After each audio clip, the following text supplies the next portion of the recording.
I've been hearing about breast cancer ever since I was a little girl, because on my dad's side of the family, it's extremely aggressive. Most of my female relatives on his side of the family, they develop breast cancer in their mid-20s and then they end up passing away. It takes them in their early 30s. So my parents tried to prep me and my little sister as much as possible. We were little, like, hey, this has been a pattern in our family, so when you get older, you're gonna have to, get tested, and you'll have to do like mammograms and things just to watch and make sure, and just because it sounded like a hereditary thing. Over 4 generations passed down on my dad's side, yeah. So, I'm trying to think of what year it was. A couple of years ago, my cousin, my dad's sister's daughter, went and got tested for the BRCA1 gene mutation to see if she had it. That gene mutation is linked directly to breast cancer. The mutation itself, everybody has the BRCA1 gene. It's a tumor suppressant. The specific mutation that we were looking for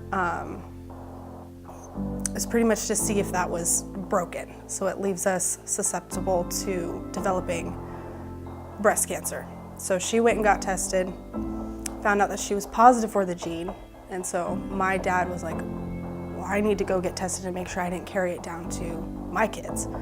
So he went and got tested a couple years ago, found out he was positive, and that's what led me to go also get tested for the same one. So early January in 2017, I went in. Excuse me. Early January 2017, I went in, gave blood, and it takes about 4 to 5 weeks for them to get back to you.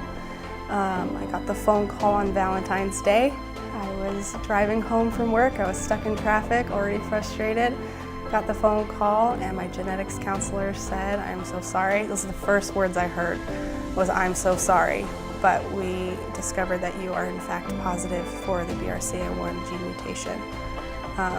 And this meant that I had an 87% chance of developing breast cancer. And with my family history on my dad's side, that's not good news.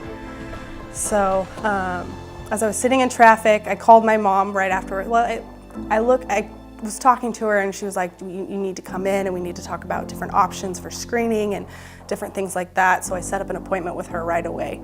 After I hung up the phone, I just started bawling my face off. How do you process, news like this? I didn't get the call that I was diagnosed with cancer, but it felt like I got the call that you will get diagnosed with cancer. So I called my mom. That was the first thing I did. I called my mom up and I was bawling, and I told her they found out that I'm positive for the BRCA1 gene mutation. I was in traffic, shouldn't have been on the phone. And she seemed, shocked and upset. And my sister was also at work at the same time, and I knew she was going to get the call right after mine. So I wasn't allowed to ask her for the information, so I just had to wait. As I was on the phone with my mom, she got the news from my sister, and she said, I'm negative, I'm going to be, I'm good. And then my mom told me, your sister turned out negative. I was relieved, and then at the same time, I was trying to process what had just, the news that I had just gotten. So I was on the phone processing with my mom, just crying and, trying to figure out, how to move forward. And my sister ended up walking in the house as we were on the phone, and she's like, can I talk to Jen? And my mom was like, she turned out positive. My sister got on the phone and she just said hello, and then we both just started bawling. She was so upset, and she almost felt guilty because she was negative and I had turned out positive. So I ended up saying, I'm so glad, you're negative, everything's gonna be fine. I told her, I was like, I got this, tried to be the big sister and be like, we got this taken care of, we'll figure this out, it'll be okay, through tears as I was just crying. So I had been hearing about this stuff since I was a little girl. So it wasn't all of a sudden a giant shock. Even my parents were like, some of your relatives, they've done like the preventative surgery. There is a preventative surgery, so if you found out you were high risk, you could go in, have the preventative surgery, and that would, lower your risk of developing breast cancer. And so when I was 12, in my little 12-year-old brain, I was like, well, that's easy. Why don't you just cut off my breasts and be fine and call it good, and I won't have to worry about it. So in a way, I kind of made the decision when I was 12 years old because it just made sense. But when you're older and you actually get the news and it becomes a reality, it's a lot more difficult because it is a life-changing, irreversible decision. Once it's done, it's done. And there's so much more that goes into it. It's not just, a boob job. A lot of people will say that, and it's like the worst thing you could say to somebody in my position. It's so much more than that. It's an amputation. You're losing part of your body. And there's so much more that goes into that, like losing the ability to breastfeed your kids and just different experiences that you will no longer have because you completely lose feeling. You lose everything. So that's how it started. So nursing was one of the hardest things that I had to let go of in making this decision. Right after high school, I was a live-in nanny for 2.5 years. Started with one little girl, and then through the course of time, they had 2 more.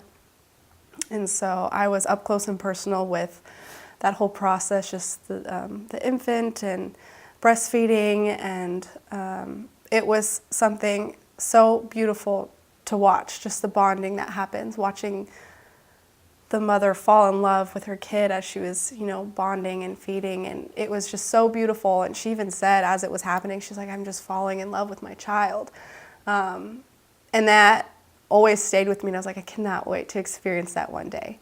And then 2 years ago, my sister had her baby, and I watched her bond with my nephew, and it just hit me in a whole new way because it was family. It was, it was my blood, my nephew, and watching my sister experience that and how beautiful it was. And so when I was officially diagnosed with the BRCA1 and I knew what I had to do, that was probably one of the hardest things to let go of that experience. Also, just in general, I love children and I love babies, I love infants, and my favorite thing, ask anybody, my favorite thing is just to have them on my chest, just to hold them and cuddle them and, feel their little heartbeat up against my chest. And it's so beautiful. It's my favorite thing. So even that a little bit has been taken away just because with the surgery, nerves die, and so you lose all feeling and sensation on top. So in my head, I had to debate, is this worth losing that forever? Should I wait to have the surgery, have kids first and do that? And I sat and I thought about it for a while. But with my family history, the cancer comes so young and it comes really fast. And once it happens, once it turns on, it's extremely difficult to get rid of. So I was like, well, do I wait, have children experience that, and then maybe run the risk of developing cancer and having to fight as my kids are growing up and, they're young and going to school and possibly missing their graduation?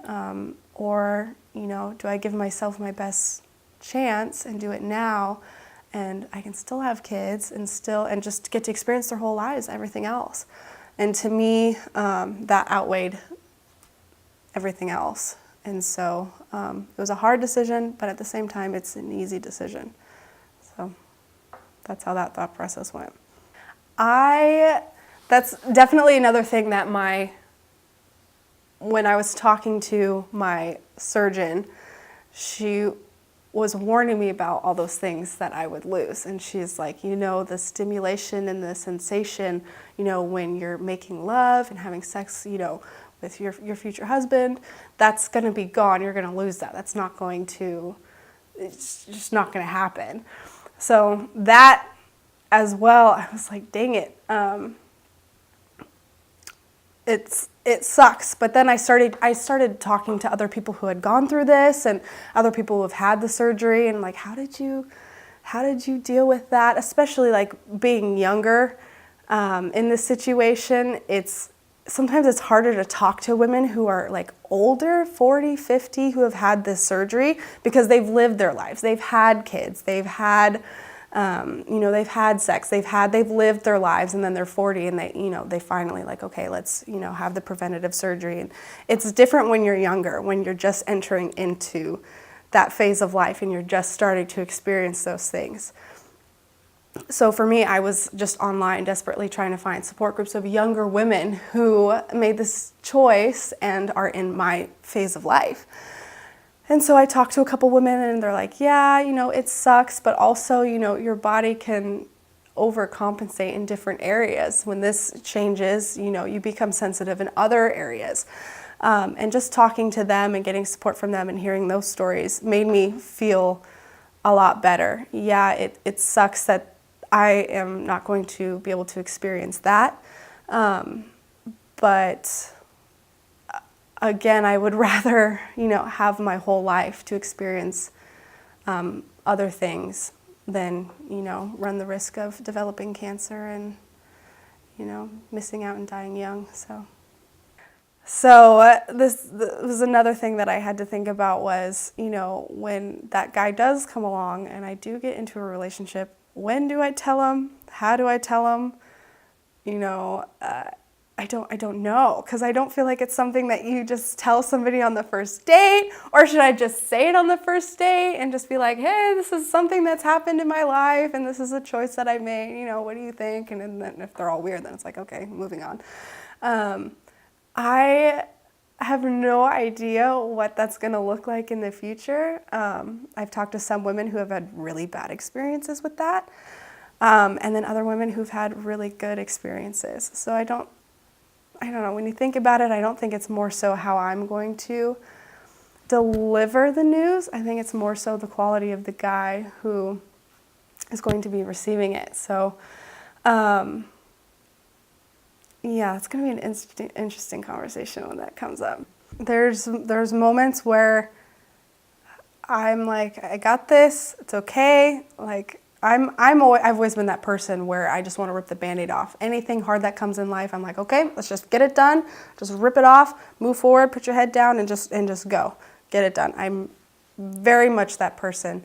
But through this, I have moments of that where I'm like, I got this, like, we'll just get it done, we'll move on. 2018, I have the rest of the year.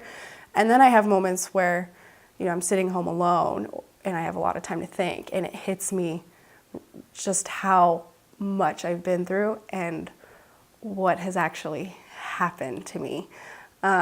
Just with surgery and the fact that I'm going in on Friday, 2 days? What day is it? Wednesday? I'm going in on Friday to have another one.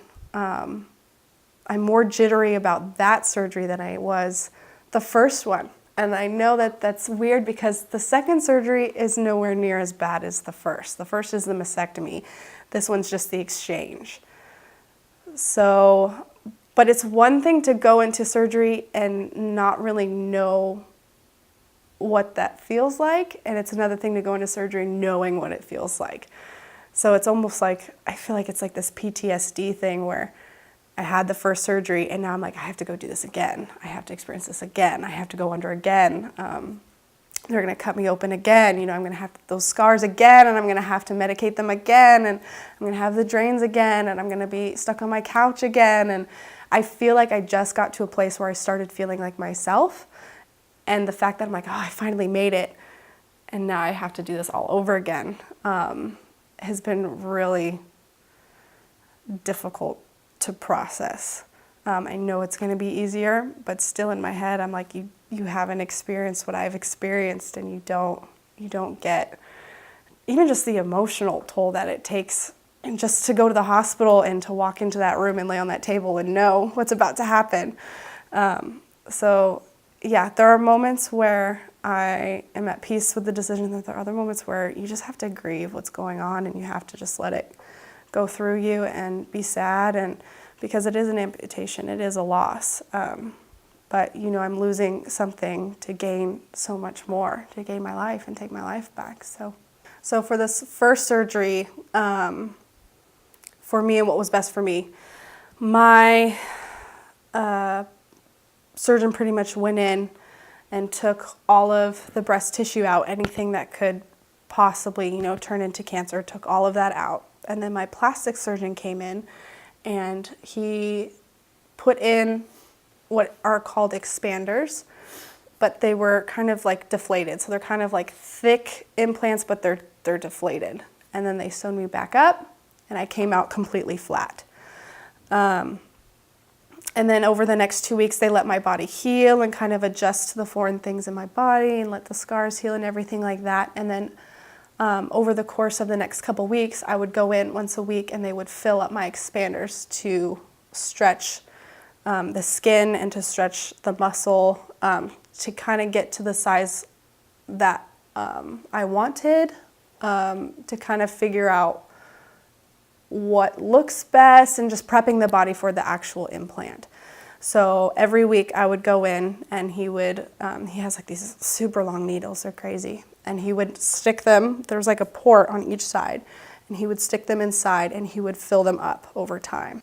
Yeah, so he would fill them up and then for like 2 days you're just super, super sore because the expander is underneath my pec muscle. So it's stretching everything out. Just can't really move. It's super, super tight. Sometimes I couldn't feel like I could breathe. It was okay in the beginning, but as time went on, it got harder and harder. And these expanders, they're so uncomfortable. They don't feel anything like the actual implants. They're super, super hard. They're super, super thick. They don't move with your body at all. These are not boobs. They're foobs. They're fake. They're totally fake. Foobs. That's what the community calls them, is foobs, fake boobs. So I got to feel my actual implants in my pre-op, and they're so squishy and they move and they're like light. And I was like, oh, I can't wait to like get these out of me and have these like actual, implants that are nice and soft and will move with my body. So the expanders are not fun. I liked this decision because some women go in and they do like direct implant. So they'll go in and do the mastectomy and then put the implants in. This I enjoyed more.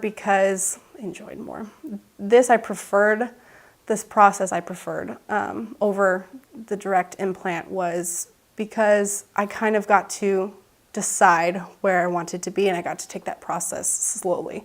So if I wanted to be more flat or smaller, I could kind of he was like, we could fill you up, and then if it's too big, we can take some out. And slowly over time, you can adjust to your body and your size and you can pick what you want. So I was like, as long as we're going through this process, I might as well, pick what I like and make sure, that I feel good about it. So that process was nice, but I just can't wait to get these things out of my chest. Oh my gosh, they're horrible. The more that they fill you up, the heavier they get. So I have a hard time sleeping on my side, and I'm a side sleeper. I am a side sleeper, and I'm just not able to because they don't move with your body. So if I'm having to like move my arm over, they're just there. And so sleeping is hard. So if I'm in one position too long or I'm laying down and they're like pushing on my rib cage or my chest, I wake up and I'm super sore and it takes me a while to get out of bed. And you can't sleep on your stomach? I can, it's just not very comfortable. Okay. So I've tried to sleep on my side, it's just not comfortable. So yeah, if I'm sitting in a position for too long or I'm kind of, laid back, it starts to weigh on my ribs. I'll wake up and this will be sore, and it'll take a minute for me to get my body moving. The healing time for the exchange surgery, my plastic surgeon, is 2 weeks. He said it's 2 weeks and then you'll be good. I have to take it easy. I gotta sit on my couch. I can't raise my arms above my head. I can't bend over. I can't lift anything. I have to pretty much have everybody do everything for me. So, which before the first surgery, it was 3-month recovery. So 3 months of that was insane. It was more like 2.5 months. So 2 weeks to me I'm like, okay, I can do this. Going into this, that was like my worst fear, was losing my nipples. I have heard of so many horror stories of women who go in and they try to save them and then they fall off, or they scab over and they turn black and they die. So they have to go back into surgery and cut it off and sew it up. And I was like, oh my gosh, like I already feel like I might feel, you know, like Frankenstein, and to have that mess, like if that's a possibility that a complication like that would happen, freaked me out. And so I met a couple girls who, you know, didn't have the choice just because of the condition of their skin, that their doctor's like, we can't save them for the preventative, so they just have to come off. And so they can, you know, reconstruct a nipple, or they can tattoo one on, or so there's all different options on that situation. But for me, I'm like, this is preventative. You know, most women who have cancer, they don't get to save their nipples because the cancer's already started. And so, you know, that just adds to that situation. But for me, this is a choice I'm making. I'm not sick yet. And so I'm like, I want to keep them. I want it, you know, to look as natural and feel as natural as it can, if that's even a thing. So going in, I talked to my plastic surgeon, and he's like, yeah, you should be fine. You know, we should be able to keep them. We'll see how your skin bounces back, you know, after surgery. So, with the procedure, he also gave me a lift, which was nice. So a lot of women get cut, the incisions down underneath the breast. For me, he went across and then over the areola and across like that. So he cut me open and then pulled him up and stitched me back up. Yep. So everything was fine. When I came out of surgery, I was terrified to look down because I knew it was going to be black and blue. It was going to be a disaster. It was not going to be my former body, and it was going to look completely different. But when I looked down, that was like the first question I asked when I came out of surgery was like, do I have my nipples? Are they there? Did they survive? They wrapped me up so tight, and nobody had told me if I was able to keep them, if they survived the operation. So I asked my mom, I was like, can you go ask somebody if I still have my nipples? I can't see. And so she had to go ask, and they came in and they're like, you still have your nipples, you're fine. So that was a victory for me. During the next 2 weeks, my right side, the top of the areola, wasn't doing well. The side was healing perfectly, but the top was turning black, which I heard was normal because they turn black and they scab over and then the scabs just fall off. But this was turning black and it didn't look like a scab. It didn't get hard like a scab. It didn't have the feeling of a scab. So I was concerned for a while. My plastic surgeon was just like, keep putting, you know, bacitracin on it, keep putting medicine on it. Massage the top to make sure there's blood flow that's going to, you know, the skin that's trying to heal.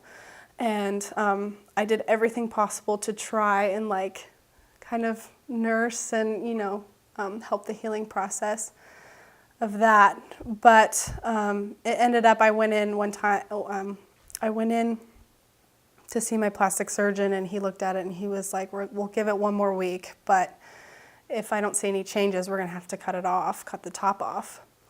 And sew you back up, and then we can do like a tattooing on top to make it look, you know, your nipple, make it look more natural.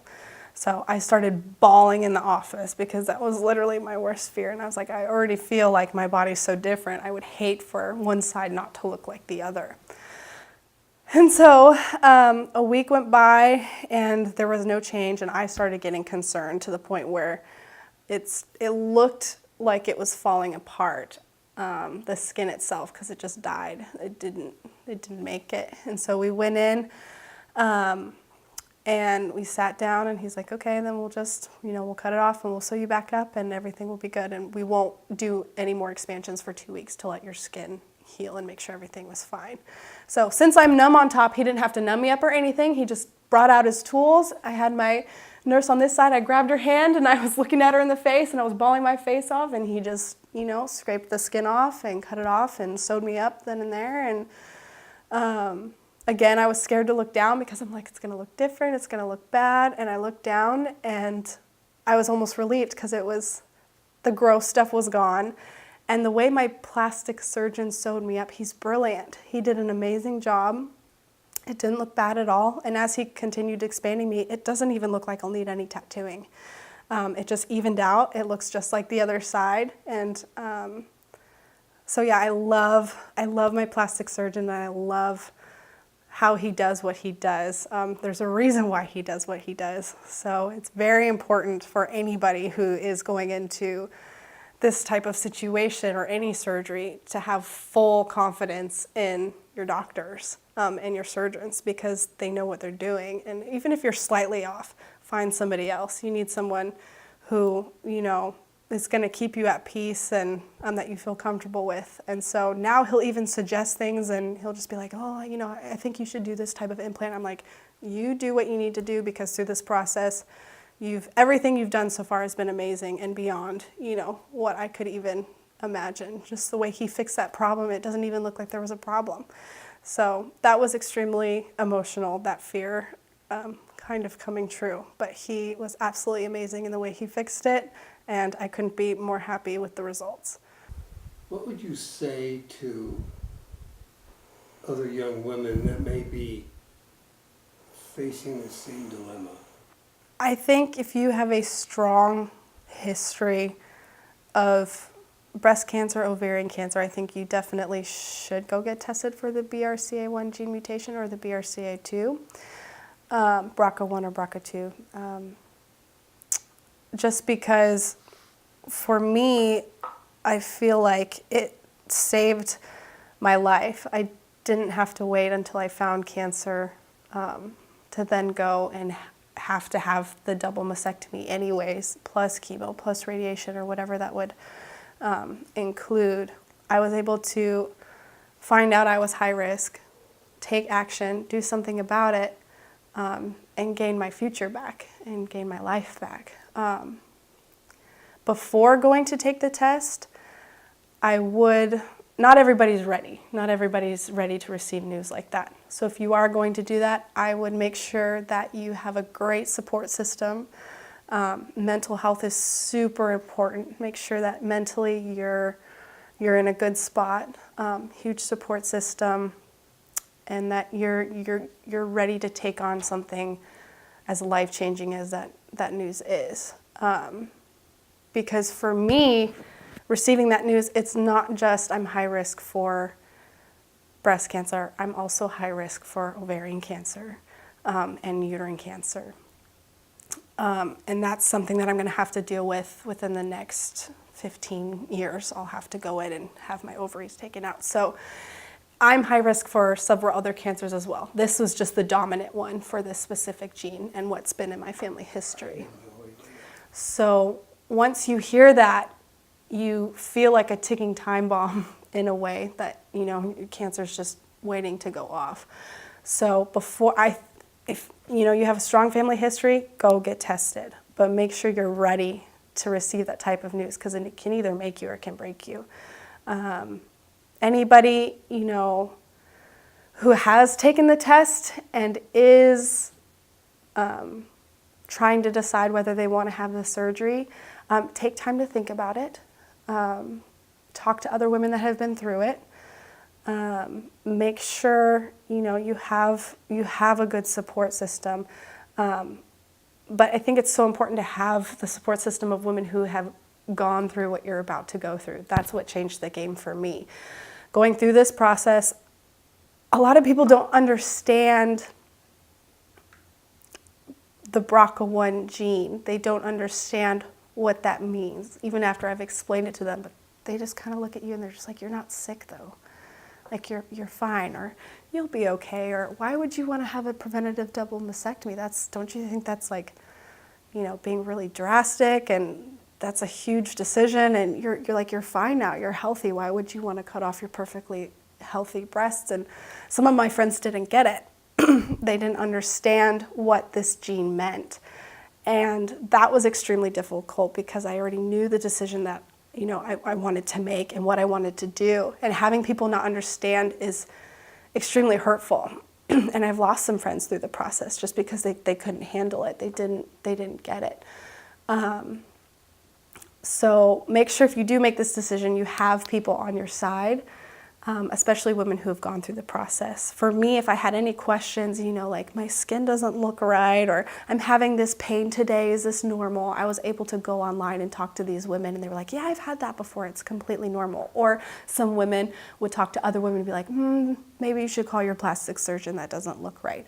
And just even on days where I'm just emotional, I'm like, I miss my old body, I miss my old breasts, and to go online and be like, I'm just having a hard day, and have a million women come all at once and be like, keep it up, remember why you did what you did, you saved your own life, it gets better. That is so, so, so important. Nobody should have to go through this process alone. I've talked to some women who have, and they had a really hard time dealing with it. For me, I feel like it changed my whole emotional state going through this process because I had that support from the very beginning. I also had the support of my cousin who had a preventative double mastectomy when she found out she had the gene. She was there every step of the way.